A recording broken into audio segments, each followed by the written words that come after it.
একাদশ জাতীয় সংসদ নির্বাচনের আগে আওয়ামী লীগের যোগদানের হিড়িক পড়েছিল। সেই যোগদান এখনও চলছে, কিন্তু এসব নব্য আওয়ামী লীগদের নিয়ে এখন বিপাকে আছে দলটি, তাই তাদের তালিকা করার নির্দেশ দেওয়া হয়েছে। সংবাদ সংস্থা ডয়েচে ভেলের এক প্রতিবেদনে বিষয়টি উল্লেখ করা হয়েছে। আওয়ামী লীগে হাইব্রিড ও কাউয়া শব্দ দুটি বহুল পরিচিত। এই দুটি শব্দ কয়েক বছর আগে সামনে নিয়ে আসেন আওয়ামী লীগের সাধারণ সম্পাদক ওবায়দুল কাদের। মূলত যারা সুযোগ সুবিধার জন্য বিভিন্ন সময়ে আওয়ামী লীগে যোগদান করেছেন তাদেরই তিনি ওই দুই নামে অভিহিত করে থাকেন। এই নব্য আওয়ামী লীগের কারণে কোথাও কোথাও আওয়ামী লীগই কোণঠাসা হয়ে পড়েছে। এখন জানা গেছে, নির্বাচনের আগে যেমন পরিস্থিতি আঁচ করতে পেরে বিএনপি ও জামায়াত থেকে আওয়ামী লীগে যোগদান দিয়েছে অনেকে, তেমনি দল ভারী করার জন্য আওয়ামী লীগের অনেক সংসদ সদস্য প্রার্থী ও নেতা তাদের আওয়ামী লীগের যোগদানে বাধ্য করেছেন। ফলে দেশের তৃণমূল পর্যায়ে এখন পরিচয় দেওয়ার মতো বিএনপি জামায়াত কর্মী খুঁজে পাওয়া কঠিন হয়ে গেছে। বর্তমান আওয়ামী লীগ সরকার এবার টানা তৃতীয় মেয়াদে ক্ষমতায় আসার পর স্থানীয় পর্যায়ে যেন সবাই আওয়ামী লীগ হয়ে গেছে। পরিস্থিতি এমন যে কোথাও কোথাও নব্য আওয়ামী লীগদের হাতে আওয়ামী লীগ বা তার অঙ্গ সংগঠনের নেতাকর্মীরা মার খাচ্ছেন বলে অভিযোগ পাওয়া যাচ্ছে। আওয়ামী লীগ সূত্র জানায়, এরকম আরও অনেক ঘটনার খবর পাওয়া যাচ্ছে। বিশেষ করে যেসব এলাকায় আওয়ামী লীগের মূল গোত্রের বাইরে থেকে মনোনয়ন নিয়ে যারা সংসদ সদস্য হয়েছেন তারা বিভিন্ন দল থেকে লোক ভিড়িয়ে আওয়ামী লীগ বিরোধী আরেকটি আওয়ামী লীগ তৈরি করছেন স্থানীয় পর্যায়ে। আর তাদের মতে টেন্ডার, ব্যবসা বাণিজ্য সহ নানা বিষয় নিয়ে দ্বন্দ্ব তৈরি হচ্ছে। এমনকি বিভিন্ন স্থানে বিভিন্ন সংঘর্ষে এ বিষয়টি প্রধান হয়ে উঠে আসছে। কার হাতে কারা মার খাচ্ছে? মূলত সবাই আওয়ামী লীগ, কিন্তু কে পুরাতন আওয়ামী লীগার আর কে নব্য আওয়ামী লীগার, বিষয়টি নিয়ে স্থানীয় পর্যায় থেকে শুরু করে জাতীয় পর্যায় পর্যন্ত দলের নেতাকর্মীরা বিব্রতকর অবস্থায় আছেন। আসলে তারা কেবল দল ভারী করার বিষয়টি ভেবেছিলেন, এর যে উল্টো প্রভাব পড়তে পারে বিষয়টি তারা সেভাবে খেয়াল করেনি। নব্যদের মাধ্যমে যেভাবে সমস্যা তৈরি হয়।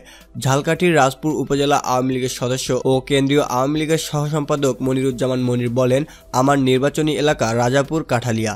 এখানে আওয়ামী লীগের মনোনয়ন পেয়ে যিনি এমপি হয়েছেন তিনি মূলধারার আওয়ামী লীগ নন, ফলে তিনি আওয়ামী লীগের বাইরের লোকজনকে দলে ফিরিয়েছেন। জামায়াত শিবিরের লোকজনেও সাথে নিয়েছেন। ফলে আমার এলাকার এখন বিভিন্ন পর্যায়ে আওয়ামী লীগ বিরোধীদের দাপট। আমরা কোণঠাসা হয়ে পড়েছি। লালমনিরহাটের একজন স্থানীয় ব্যক্তি জানান, পাটগ্রাম ও হাতীবান্ধা এলাকায় বিএনপি ও জামায়াত এখন আওয়ামী লীগ নেতাদের নিয়ন্ত্রক। নেতাদের ডানে বায়ে সবসময় তাদেরই দেখা যায়। আর এখানে আছে ভোটের হিসাব। ফলে যারা মূল আওয়ামী লীগ কর্মী তারা গুরুত্বহীন হয়ে পড়ছে। পরিস্থিতি যে ভালো নয় তা বোঝা যায় আওয়ামী লীগের সভাপতি মণ্ডলীর সদস্য ও কেন্দ্রীয় 14 দলের মুখপাত্র মোহাম্মদ নাসিমের কথায়। গত 19 মার্চ তিনি ঢাকার ইঞ্জিনিয়ার্স ইনস্টিটিউশন মিলনায়তনে এক অনুষ্ঠানে বলেন, নব্য আওয়ামী লীগরা বিএনপির জামায়াতের চেয়েও ভয়ঙ্কর। এরা সুযোগ সন্ধানী, এদের চিনে রাখতে হবে। এখন দেশের সবাই আওয়ামী লীগ হয়ে গেছে। যাদের কখনো আওয়ামী লীগের সভা সমাবেশে দেখিনি তারাও এখন আওয়ামী লীগ করে। এদের থেকে সাবধান ও সতর্ক থাকতে হবে। যেসব কারণে নব্য আওয়ামী লীগার দলে দলে আওয়ামী লীগের যোগদানের যে কারণ জানা গেছে তা হলো, নির্বাচনের আগে পরিস্থিতি বুঝে অনেকেই নিজেদের বাঁচাতে আওয়ামী লীগে যোগদান দিয়েছেন। একটি অংশকে যোগদানে বাধ্য করা হয়েছে হামলা মামলার ভয় দেখিয়ে। ভোটের হিসেবের কারণে জামায়াতকেও সাথে নেওয়া হয়েছে। নির্বাচনের পর সুযোগ সন্ধানীরা নানা পরিচয় ও ঘনিষ্ঠতার সূত্রে আওয়ামী লীগে ফিরেছেন। স্থানীয় আওয়ামী লীগের দ্বন্দ্বের কারণে দল ভারী করতে গ্রুপগুলো বিএনপি জামায়াতকে দলে জায়গা দিয়েছে। কেউ কেউ ব্যবসা বাণিজ্য বা অবস্থান টিকিয়ে রাখতে আওয়ামী লীগের আশ্রয়ে চলে গেছেন। রংপুর জেলা আওয়ামী লীগের সাধারণ সম্পাদক মোহাম্মদ রেজাউল করিম রাজু বলেন, কিছু লোক আছেন যারা সবসময় সরকারি দল করেন, আবার কিছু লোক আছেন যারা তাদের ব্যবসা বাণিজ্য ও নানা সুবিধা টিকিয়ে রাখতে চান। তাদের কোনো আদর্শ নেই। এরা বঙ্গবন্ধু বা আওয়ামী লীগের আদর্শে বিশ্বাসী নন। তারা সুবিধা নেওয়ার জন্যই আওয়ামী লীগে যোগ দিচ্ছেন। তারা আওয়ামী লীগের দুর্নামেরও কারণ হচ্ছেন। বিভিন্ন জন তাদের ব্যক্তিগত স্বার্থে তাদের দলে ঢোকার সুযোগ করে দিচ্ছেন। ফলে ত্যাগী নেতাকর্মীরা কোণঠাসা হয়ে পড়ছেন। গত 5 এপ্রিল প্রধানমন্ত্রী ও আওয়ামী লীগ সভাপতি শেখ হাসিনার নেতৃত্বে দলের কার্যনির্বাহী কমিটির বৈঠকে নব্য আওয়ামী লীগার নিয়ে আলোচনা হয়। বৈঠকে আগামী সেপ্টেম্বরে দলের কাউন্সিলের আগেই তাদের তালিকা প্রস্তুত করা এবং তাদের তৎপরতার ব্যাপারে প্রতিবেদন চূড়ান্ত করতে বলা হয়েছে।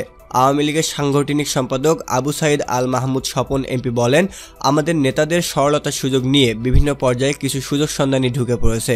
তাদের আমরা চিহ্নিত করছি। আওয়ামী লীগ একটি বড় দল। আমরা তো দরজা বন্ধ করে রাখতে পারি না। যারা দলের নাম ভাঙিয়ে অর্থনৈতিক ও অবৈধ সুযোগ সুবিধা নেওয়ার চেষ্টা করছেন তাদের কোনোভাবেই ছাড় দেওয়া হবে না। আর সামনের কাউন্সিলে তারা দলের কোনো পর্যায়ে কমিটিতে যাতে ঢুকতে না পারে সেজন্য সতর্ক করে দেওয়া হয়েছে।